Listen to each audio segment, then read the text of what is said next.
welcome to Procurement Pivots, the podcast for procurement professionals wanting to navigate change successfully and create career success on your own terms. I'm Donna Bowden, procurement career coach and founder of Narrate Your Career. And I'm Laura Sellers, executive coach for procurement and founder of Coaching for Procurement. And between us, we bring almost 25 years of supporting and working with procurement professionals. And it's fair to say we've navigated many of our own career pivots along the way. And now we're here to help you do the same. Each episode will share practical strategies, honest conversations, and expert insights to help you confidently tackle the changes and challenges in your procurement career. Let's get started. Hello, everybody, and welcome to this week's episode of the Procurement Pivots podcast. Hey, Donna. How are you? Yeah, good, thank you. All good. We are back for our third episode of this series of the podcast where we are putting a focus on conversations and perspectives when it comes to restructures for our procurement clients. It's a very common topic, and this third episode is all about the perspective of a leader, leading a procurement leader, leading a team through restructure and change. So it's a very common topic for us in our work, isn't it, Donna?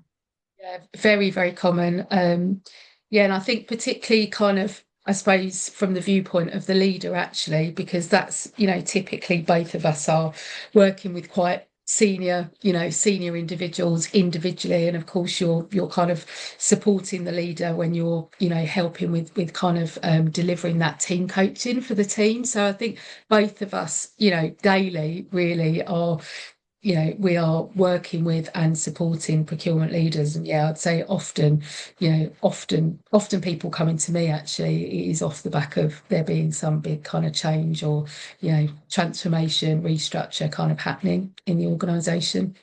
Yeah, absolutely. So, with that in mind, when you are a leader who is leading a team, taking a team through change and transition during a restructure or following a restructure, I think the word that when we were discussing this episode and what we wanted to discuss was around that conflicting nature in terms of how it can feel for a leader. Yeah.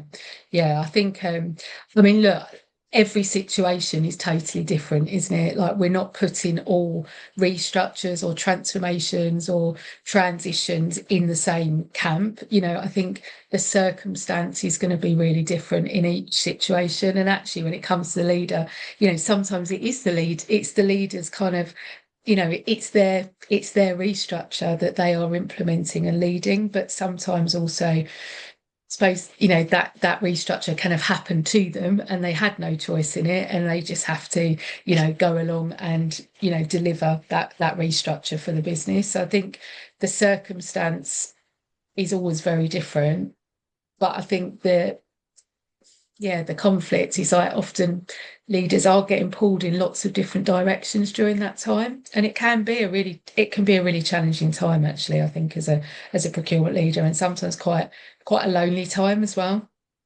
Yeah, absolutely. It can be very isolating, depending on what the circumstances are. And I think this first point when talking about those conflicting feelings and emotions, we have covered emotions about this topic in the previous two episodes of this series.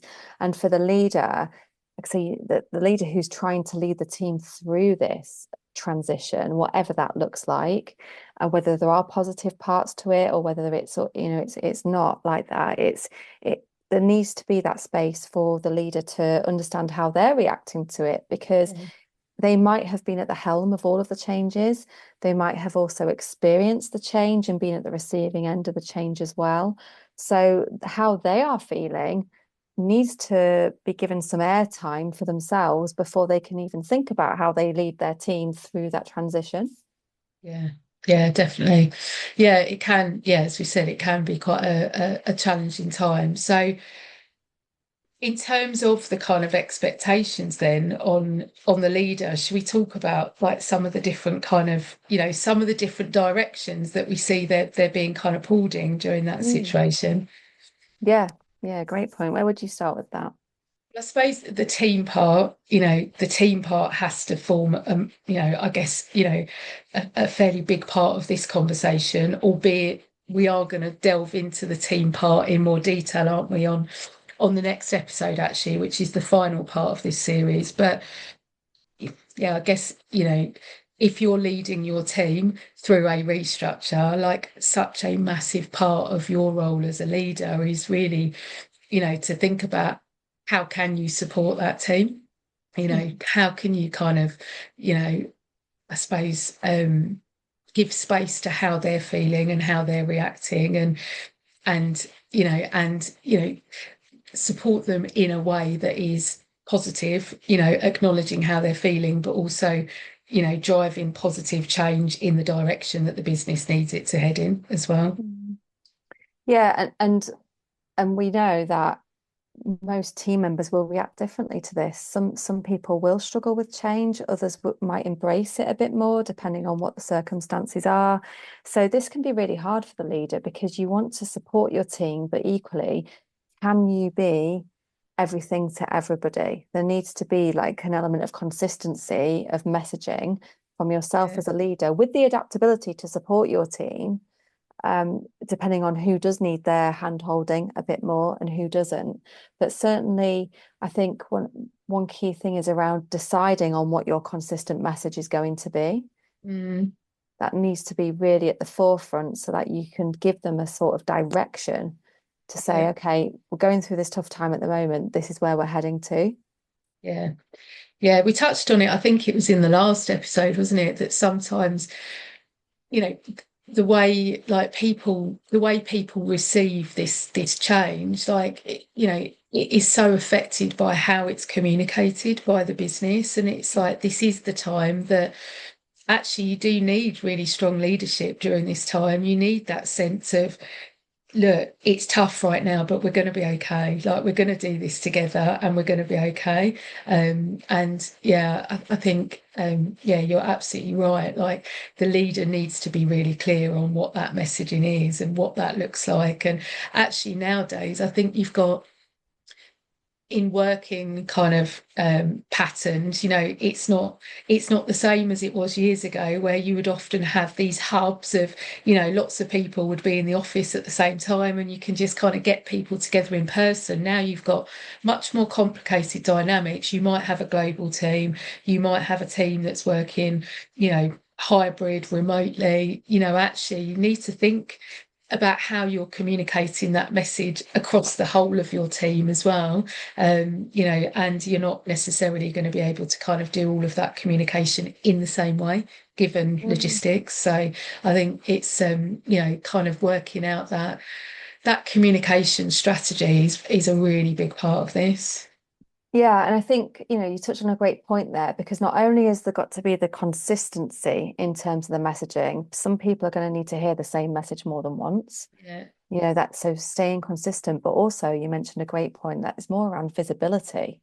Like, because if you're not in a position to be able to see your team physically in the same place, if you have got a global team, or if you all just work remotely, in the same country, or even in the same area, you've still got to find that way to stay visible, because there's nothing worse than change happening to you from people that you don't see, and all you get are these official comms.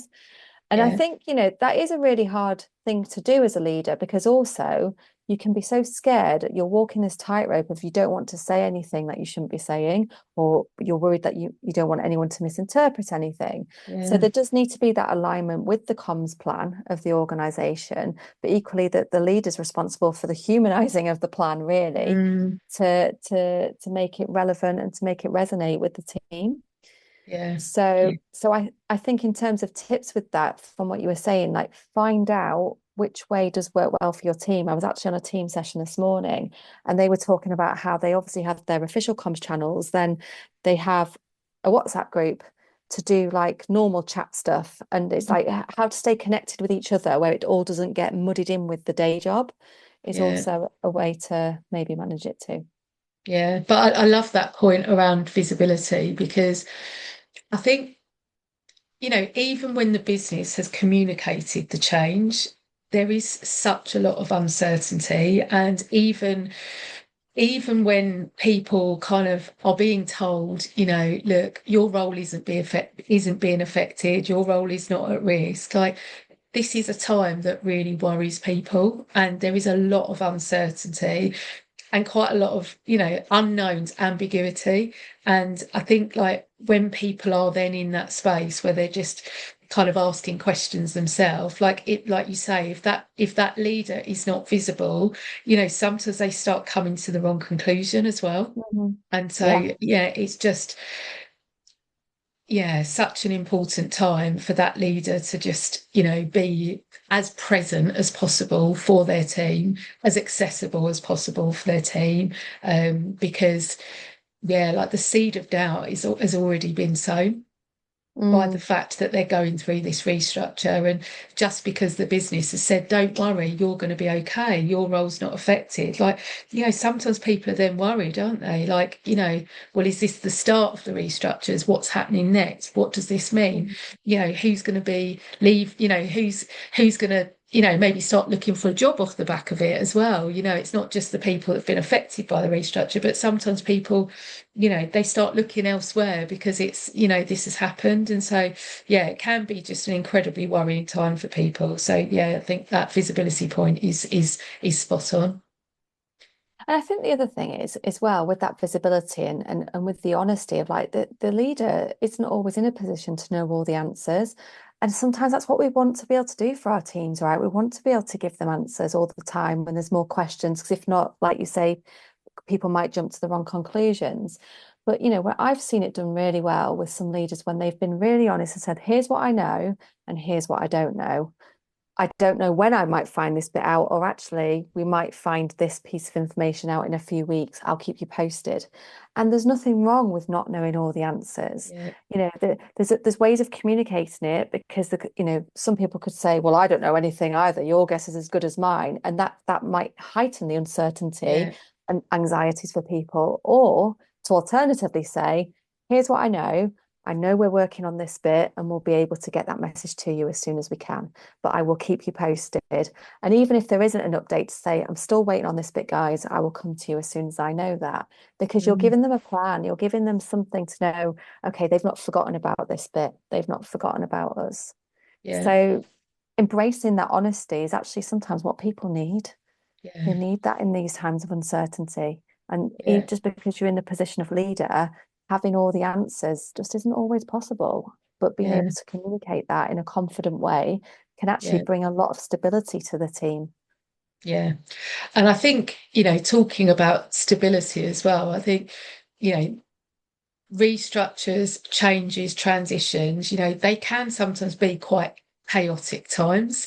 Mm. And so, bringing that sense of calm to the team and reassurance, it- it's just really, really important. Like I know we were talking before this call about the kind of the role modeling aspect of the leader as well, like for the leader, despite how they're feeling themselves, that leader really does need to think about how they're going to be showing up for their team and how they can kind of almost role model how they want the team to respond as well, Yeah. because that's going to massively influence like how the team actually feels about these changes.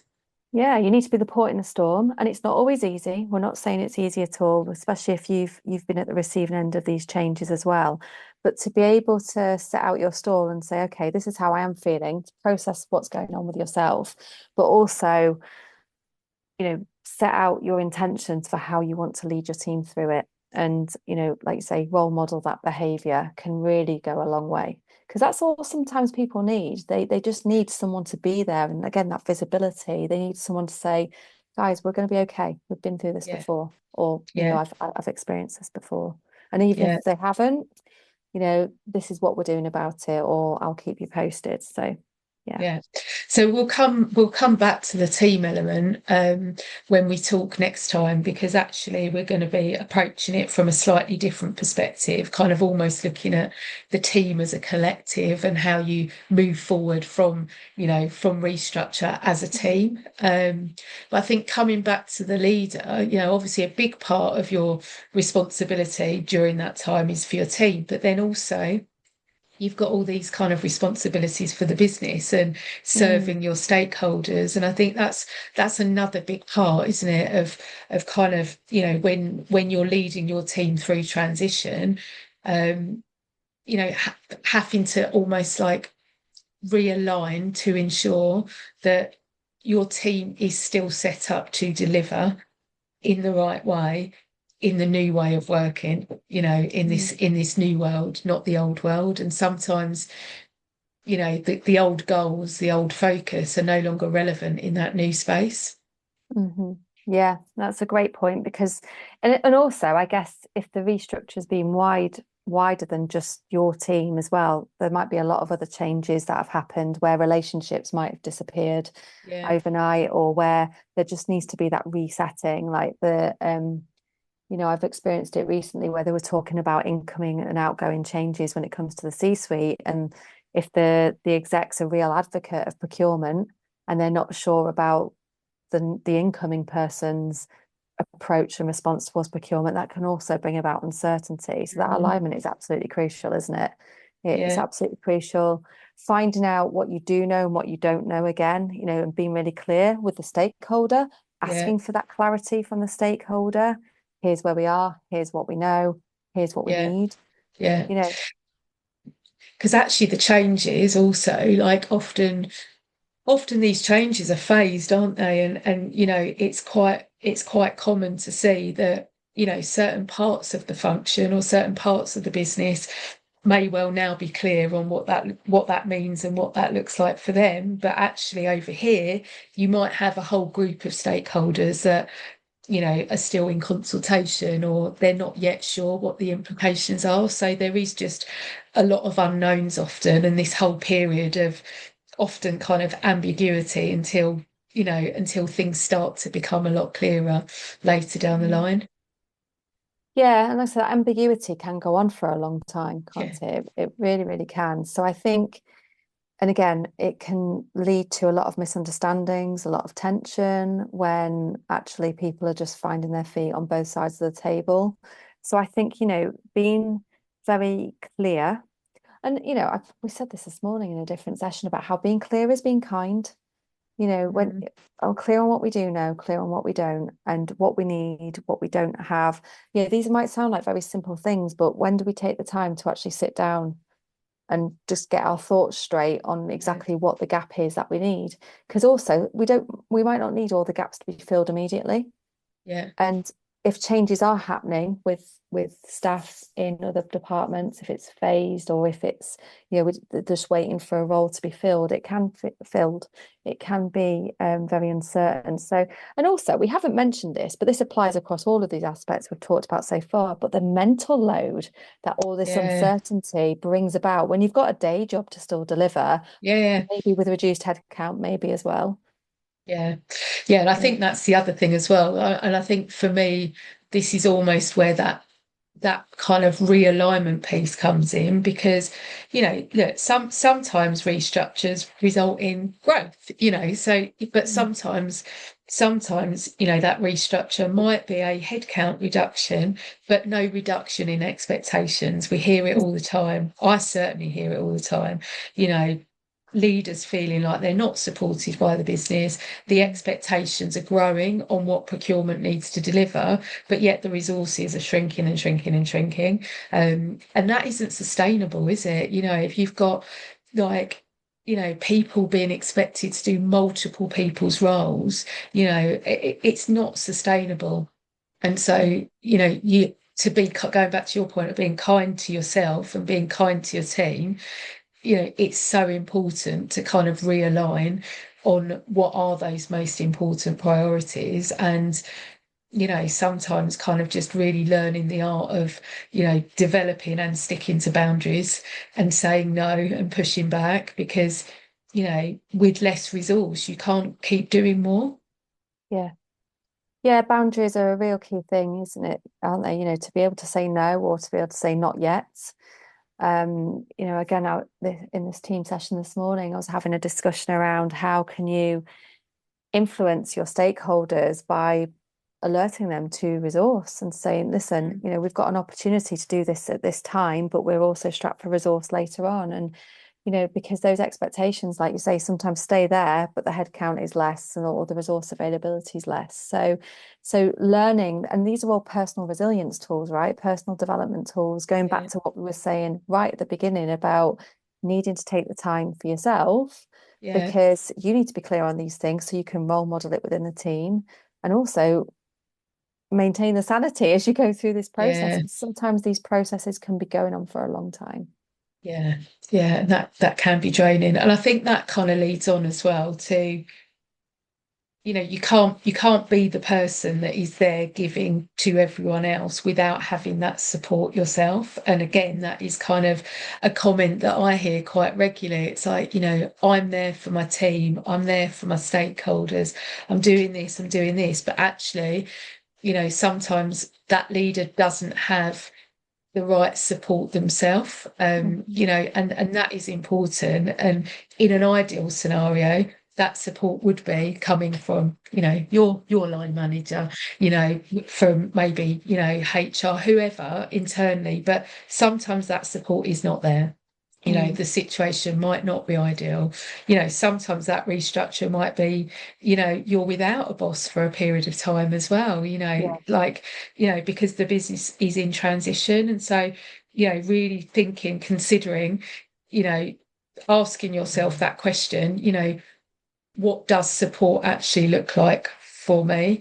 And, where am I getting that from? And if I'm not getting it from the obvious channels, where else can I get it from? How can I kind of make that happen for myself?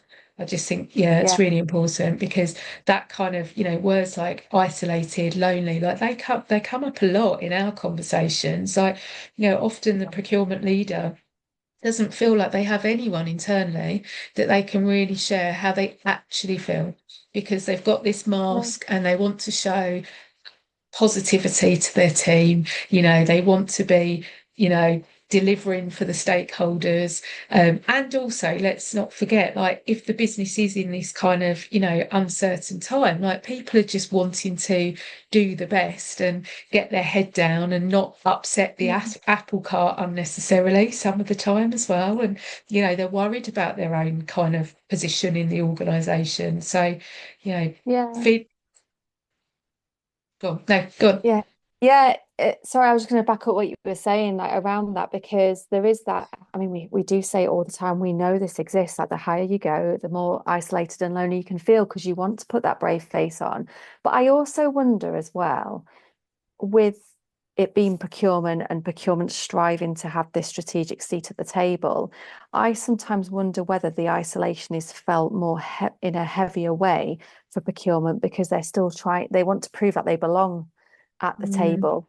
So because of those perceptions of procurement that can weigh heavy, it's like a double burden, because they don't want to show any weakness or any uncertainty, because we're trying to build our profile in the company. So I wonder that. I'm not saying it exists all the time, but I think it definitely does show up, because you've got to be careful with who you share it with, because you don't want to look like you can't handle change at that level. So And I think also, sometimes you do see, a procurement leader might be on a leadership, in a leadership kind of group. And, sometimes they're on the finance leadership, they're sat around the kind of finance leadership group or table, but they're the only procurement person amongst a whole group of, say, finance people.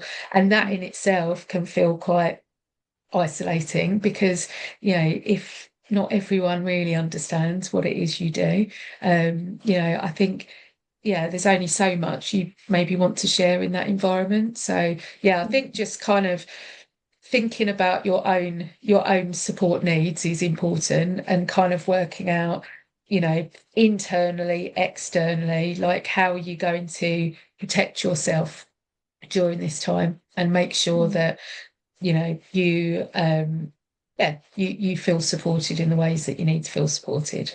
Yeah, it's protecting yourself, but also building that resilience and that understanding yourself well enough to know that you can handle this, because the more senior you go, it's likely that you might come across this scenario again, because as we've said, it's becoming more and more common that changes do happen. So to be able to do the work, to get that space to know, actually, this is my personal toolkit, and then to be able to move forward with it is incredibly valuable as an exercise. Yeah. And, like you say there, the ability to successfully lead teams and businesses through change, like it's such a valuable skill, leadership skill right now. Like there's never been a time where this has been more important, more relevant. And, actually, the challenging times, the uncomfortable times, sometimes they present the biggest learning opportunities as well. And so it's also like just really kind of reflecting on your learns for that resilience, but also for that confidence. Like, again, we've said it a million times already on previous episodes, but recognizing the small wins, this is going to feel a lot going on, multifaceted, a lot going on with your team, different dynamics, a lot going on with the business, politics, uncertainty, ambiguity, plus the day job on top of all of that. So I think actually like breaking things down step by step and recognizing, what does good look like, and, well done us. Like we've hit those small milestones, like, and, recognizing it for yourself. But I think coming back to the team point as well, like encouraging the team to also recognise those small wins during this time of uncertainty, because, giving people a pat on the back at a difficult time, like it really, it's felt and it's noticed and appreciated. Yeah, recognition is so important during these times, because actually people are still getting the job done. The job, that the wheels do still keep turning, and sometimes that gets forgotten as well. So recognition is incredibly important. Yeah. So, like for anyone listening, watching today, we've probably just scratched the surface, to be honest. Like in many of the episodes. But I think, the role of a leader during times of transition, like it's a complicated role, it's complex, and don't underestimate kind of the impact on yourself, and just, I think try and be as kind to yourself as you possibly can during that challenging time. Yeah, completely.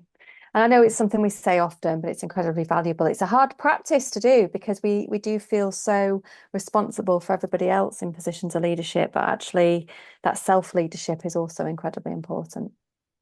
Yeah. So thank you for tuning in once again, everyone. It's great to have you here. So next time we'll be delving a bit deeper into the team aspect of, kind of the navigating kind of restructures as a team. So we will see you next time. Yeah, thank you. Thanks for tuning in. Take care. Okay. See you later. Bye. Bye. Thank you for tuning in to Procurement Pivots. We hope today's episode gave you actionable tips to help you to continue to move forward in your procurement career. If you enjoyed the conversation, follow our episodes, share them with others, and please support us on our social media channels for others that might be interested to tune in.